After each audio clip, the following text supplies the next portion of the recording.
Hello friends, आज हम बनाएंगे स्लीव डिज़ाइन। वो आप हाफ बाजू पे भी बना सकते हो और फुल पे भी बना सकते हो। तो इसके लिए मैंने सिंपल स्लीव कटिंग कर ली है। अब इनके जो सेंटर है उस पर हम सीधी लाइन ड्रॉ करेंगे। इस प्रकार से फूटे से ये कर ली है। अब इसमें हम क्या करेंगे, एक एक इंच पे निशान लगाएंगे।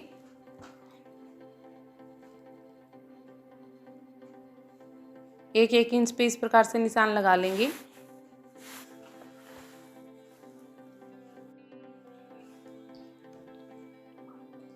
ये करने के बाद अब हमें इसके दोनों साइड एक एक इंच पे निशान लगाएंगे। जो सेंटर पे हमने लाइन ड्रॉ कर रखी है, इसके दोनों साइड एक एक इंच पे इस प्रकार से निशान लगा लेंगे और इनको फुटे से सीधा मिला लेंगे।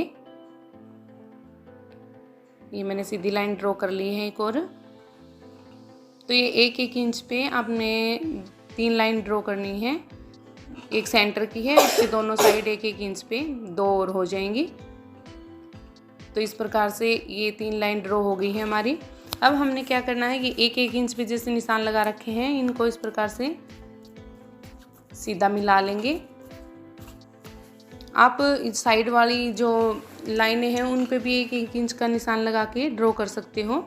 जैसे इस प्रकार से मैं लगा के दिखाऊंगी आपको। इस प्रकार से भी एक एक इंच पे निशान लगा सकते हो आप। ये नीचे से 2-2.5 इंच आपको छोड़ देना है, इस पे निशान नहीं लगाने हैं। अब इनको भी मिला लेंगे हम। ये अब हम इसमें जो बॉक्स हैं इनमें निशान लगाएंगे। तो ये आपको इस प्रकार से लगाने हैं। जो आगे मोरी होती है, मोरी की साइड से निशान लगाने स्टार्ट करें मैंने। तो ये इस प्रकार से लगाने हैं, एक बॉक्स छोड़ना और एक में निशान लगाने हैं हमने। इस प्रकार से ऊपर की बाहर की साइड मतलब इनका सिरा होना चाहिए। अब दूसरी साइड जो बॉक्स हैं उनमें भी हम एक छोड़ के एक, जो इस वाले साइड बॉक्स में निशान लगा रखे हैं उनके सामने वाला बॉक्स खाली रहना चाहिए और दूसरे में निशान लगाने हैं। अब ये जो हमने निशान लगा रखे हैं, लाइन ड्रॉ कर रखी है बॉक्स में, अब उनके सिरों को सुई से इकट्ठा करेंगे और फिर इनमें सिलाई लगाएंगे। और फिर बाद में हम जैसे पक्का करते हैं इस प्रकार से सुई डाल के, और इसमें इस प्रकार से पक्का कर लेंगे हम। इसी प्रकार से हमने जहाँ जहाँ लाइन ड्रॉ कर रखी है वहाँ हमें लाइन लगा रखी है उसके सिरे इस प्रकार से सुई से इकट्ठे करेंगे और उधर मतलब गांठ सी लगा देंगे हम, जैसे पक्का करते हैं हम सिलाई को इस प्रकार से। तो ये बीच में धागे का जो डिस्टेंस छोड़ना है हमने एक दूसरे के बीच में, वो भी लगभग 1 इंच का छोड़ना है।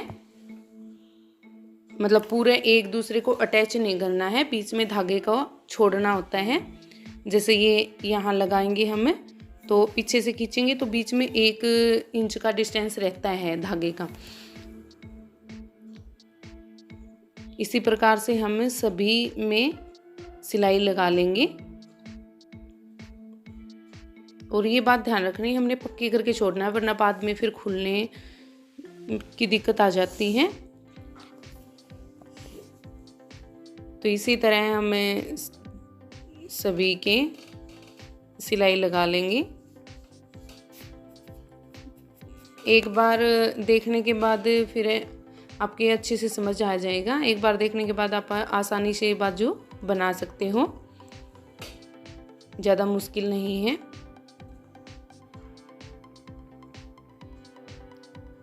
आपको बस ये बॉक्स बना के निशान लगा के सिलाई लगानी आ जाएगी, तो कुछ नहीं है, आप आसानी से बना लोगे।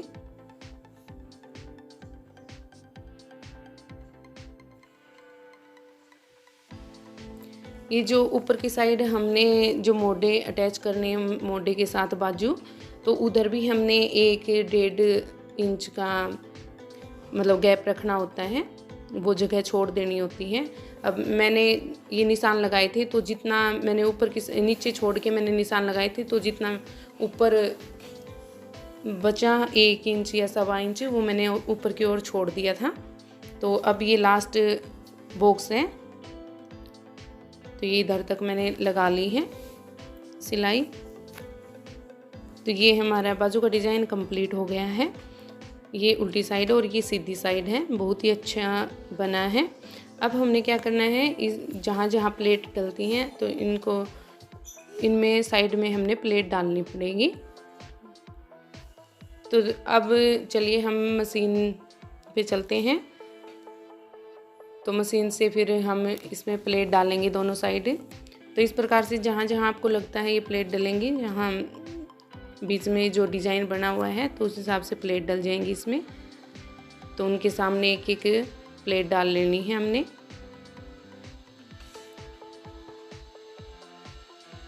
इस प्रकार से प्लेट डालते जाएंगे जहाँ तक डलेंगी।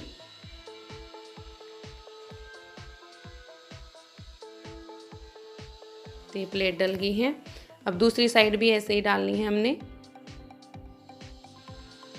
तो जहाँ तक दूसरी साइड डाली है वैसे ही इधर भी डालनी है। ये भी हमने ऐसे ही डालनी है। ये बात ध्यान रखनी है, इनका जो प्लेट का सिरा वो ऊपर की साइड ही होगा, न कि नीचे की साइड। तो ये प्लेट दोनों साइड डल के कंप्लीट हो गई है हमारी। तो इस प्रकार से दिखती हैं। अब हमने बाजू के आगे जो पट्टी लगानी है वो लगाएंगे। अब ये बाजू जो है, आपको जो नॉर्मल बाजू होती हैं उनसे 6 या 7 इंच ज़्यादा काटनी होती हैं, क्योंकि ये मैंने 18 इंच की काटी थी और ये 12.5 इंच की बची हैं। तो अब इनके आगे मैंने ये पट्टी, मैंने 3 इंच की पट्टी काट रखी है चौड़ी। तो ये अटैच करूँगी। तो इस प्रकार से फोल्ड करके हम इस पे सिलाई लगा लेंगे।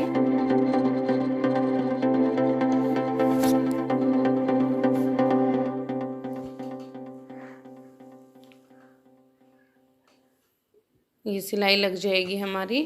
तो सिलाई लगने के बाद फिर हम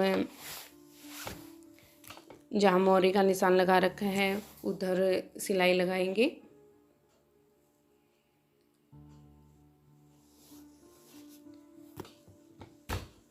तो ये बात हमने ध्यान रखनी होती है, क्योंकि ये बाजू में जो बॉक्स बना के हम प्लेट डालते हैं तो कपड़ा ज़्यादा लगता है। तो हमने नॉर्मल बाजू की लेंथ से 6 या 7 इंच ज़्यादा ही रखनी होती है, फुल स्लीव बनाई तो भी और पौनी बनानी है तो भी। इसी प्रकार से आप इनके आगे मैंने तो 3 इंच की पट्टी जोड़ी है, लेकिन आप ज़्यादा भी इसमें अटैच कर सकते हो। अगर आपकी बाजू की लेंथ कम रहती है तो आप ज़्यादा चौड़ी भी अटैच कर सकते हो। तो ये हमारी बाजू कंप्लीट हो गई है। तो ये देखने में इस प्रकार से दिखती हैं डालने के बाद। तो आपको अगर बाजू डिज़ाइन पसंद आया है तो प्लीज़ कमेंट करके ज़रूर बताना। Thank you.